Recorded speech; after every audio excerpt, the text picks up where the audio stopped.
EKYC నమోదులో AP అగ్రస్థానం. June నుంచి రేషన్ కార్డుల సవరణ స్మార్ట్ కార్డులు. మంత్రి నాదెండ్ల మనోహర్. నామినేటెడ్ పోస్టుల నజరానా. 22 కార్పొరేషన్ల సంస్థలకు చైర్మన్ల నియామకం. తెదేపాకు 16, జనసేనకు 3, భాజపాకు 1, అమరావతి ఐకాసాకు 2 టికెట్లు త్యాగం చేసిన వారికి పార్టీ విధేయులకు ప్రాధాన్యం. రాయపాటి శైలజ మహిళా commission chairperson. M. Sugunamma greening beautification corporation chairperson. K S. Jawahar SC commission chairman.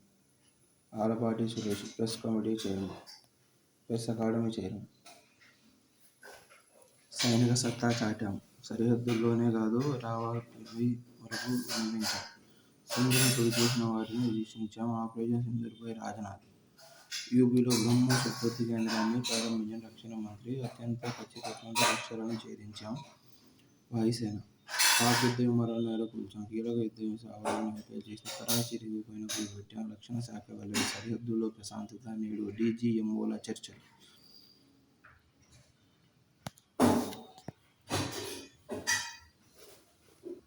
తీరంలో పోటెత్తుతున్న పెట్టుబడులు.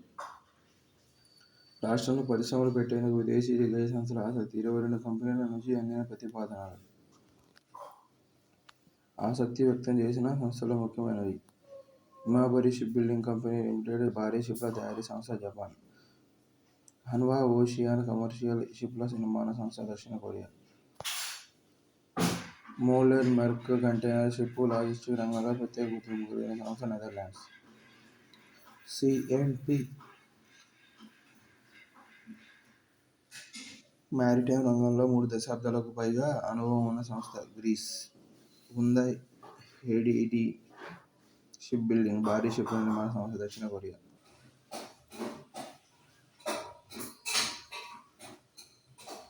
ఇండియా దేశ మారక ద్రవ్య నిల్వలు దాదాపు $68,500 కోట్ల అయితే పాకిస్తాన్ ఖజానాలో ఉన్నది కేవలం $15,000 కోట్ల. 3 నెలల దిగుమతులకే అవి సరిపోతాయి. ఆర్థిక పరిస్థితి అంత దుర్భరంగా ఉన్నప్పుడు పాకిస్తాన్ తన దుస్సాహసాలను మానుకోలేదు. దాని డ్రోన్ దాడులకు ధీటుగా బదులిస్తూనే భారత్ అత్యంత సంయమనం పాటిస్తూ వచ్చింది.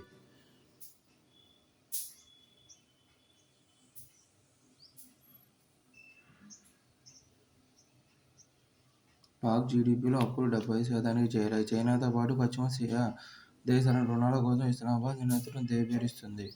ఆర్థిక చాట్లో ఇది ఇప్పటికీ 10 సార్లు ఐఎంఎఫ్ ముందు చేయి చాచింది. తాజాగా పాక్కు $100 కోట్ల నిధుల విడుదలకు ఐఎంఎఫ్ పచ్చజెండా ఊపింది. ఇప్పటికైనా ముష్కర మిన్నాగులకు పాలుపోయడం మానేసి సొంతింటిని చక్కదిద్దుకోవడంపై పాక్ దృష్టి పెడితేనే దక్షిణాసియాలో ఉద్రిక్తతలు ఉపశమనిస్తాయి.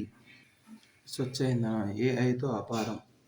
భూతాపానికి కారణమవుతున్న కర్బన ఉద్గారాలను సమూలంగా పరిహరించాలని ప్రపంచ దేశాలు లక్ష్యిస్తున్నాయి. దీనికి గ్రీన్ హైడ్రోజన్ శక్తివంతమైన సాధనం. దాని ఉత్పత్తి వ్యయాన్ని తగ్గించడానికి కృత్రిమ ఏఐ ఉపయోగపడుతుంది. గ్రీన్ హైడ్రోజన్ నిల్వకు, సమర్థ వినియోగానికి కూడా ఏఐ మార్గదర్శకత్వం వహిస్తోంది.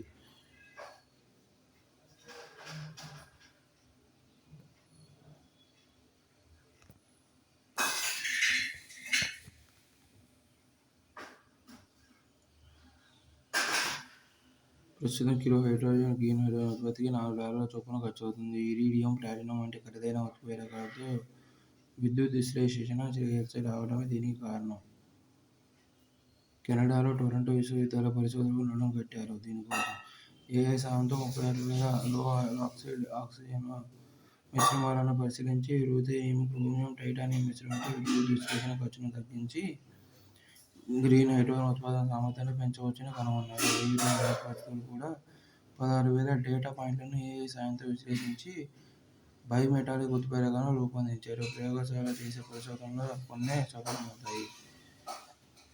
ఇది ఎంతో సమయం, వ్యయ ప్రయాసలతో కూడుకున్న వ్యవహారం. ఏఐ దీన్ని వేగంగా చేసినా తక్కువ ఖర్చులో ఆశించిన ఫలితాలను ఇస్తుంది. గ్రీన్ హైడ్రోజన్ ఉత్పత్తి సాధించే ఉద్యమం శోధించగలదు. ఉత్పాదన అంతరాయాలు లేకుండా చూడగలదు. అందుకే విద్యుత్ గ్రిడ్లను, గ్రీన్ హైడ్రోజన్ కర్మాగారాలను ఏఐ శోధించి ఇంధన నిర్వహణ వ్యవస్థలతో అనుసంధానిస్తున్నారు.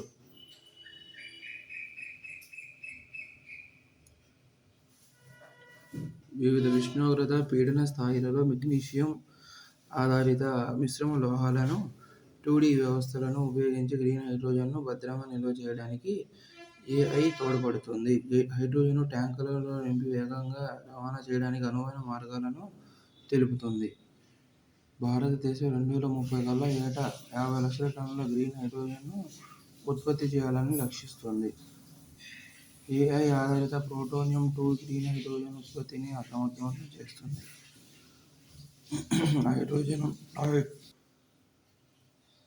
గ్రీన్ హైడ్రోజన్ ఉత్పత్తికి అనుసరిస్తున్న విధానాల నుంచి భారత్ నేర్చుకోగలిగింది ఎంతో ఉంది. అమెరికాలో హనీవెల్ సంస్థ వినియోగించిన ఏఐ ఆధారిత ప్లూటోనియం-2 గ్రీన్ హైడ్రోజన్ ఉత్పత్తిని సమర్థవంతం చేస్తుంది. ఏఐ-2ను అమెరికా తూర్పు తీరంలోని శుద్ధ హైడ్రోజన్ ప్రాజెక్టులో తొలిసారి వినియోగిస్తున్నారు. చాట్‌జీపీటీ తదితర ఏఐ టూల్స్ పెద్ద ఎత్తున విద్యుత్తును ఉపయోగిస్తాయి. ఏఐ అభివృద్ధి చెందే కొద్దీ విద్యుత్తు ఉపయోగమూ పెరిగిపోయింది. పాక్ వెన్ను విరిచిన బ్రహ్మోస్ క్షిపణి ప్రత్యేకతలు: వేగం 2.5 మాక్ సెకనుకు 900 మీటర్లు శ్రేణి సూపర్సోనిక్ ప్రయాణించే దూరం 300 నుంచి 800 కిలోమీటర్లు ఖచ్చితత్వం నిర్దేశించిన లక్ష్యాన్ని ఛేదించగలగడం ప్రాజెక్టు భారత్, రష్యా సంయుక్త భాగస్వామ్యంలో అభివృద్ధి. పాకిస్తాన్ సైన్యం ఢిల్లీ లక్ష్యంగా ప్రయోగించిన ఫతా-11 బాలిస్టిక్ క్షిపణులను భారత్ బలగాలు గగనతల రక్షణ వ్యవస్థ S-400తో మధ్యలోనే పేల్చివేసింది. శుక్రవారం అర్ధరాత్రి శ్రీనగర్ నుంచి నలియా వరకు 26 లక్ష్యాలపై పాక్ క్షిపణులు, డ్రోన్లు ప్రయోగించి వాటన్నింటినీ భారత రక్షణ దళాలు సమర్థవంతంగా అడ్డుకున్నాయని అధికారులు వెల్లడించిన విషయం తెలిసిందే. జనాభా లెక్కింపులో కులగణన చేపట్టడానికి చట్ట సవరణ అవసరం లేదు అధికార వర్గాల వెల్లడి.